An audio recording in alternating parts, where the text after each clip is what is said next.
क्या नाम है आपका? मेरा नाम मोहम्मद तैयब परनी है। मैं बुलंदशहर से बिलोंग करता हूँ। हमारी सरकार से ये मांग है, जिस तरह सरकारी अधिकारियों को ये आदेश मिला है या उन्हें सुविधा मिली है कि वो जहाँ भी रहें ड्यूटी करते हैं, वोट डाल सकते हैं, तो हम भी ये चाहते हैं कि हमें भी ये सुविधा मिलनी चाहिए।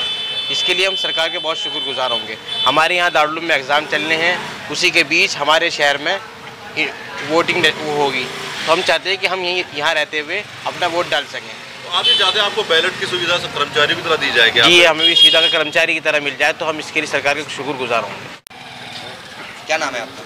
मेरा नाम मोहम्मद सईद है। मोहम्मद सईद जी, चुनाव आ रहे हैं, चुनाव अब परीक्षा भी स्टार्ट हो गई जी। इस दौरान पहले 4 चरणों में पड़ रहा है परीक्षा के चुनाव, तो ऐसे में क्या करेंगे? मैं ऐसे में ये कहना चाहता हूँ कि हमारे बहुत से साथी हैं जो दूर दराज के रहने वाले हैं, जो इस दौरान इम्तिहान के दौरान अपने वोटों से महरूम रह सकते हैं।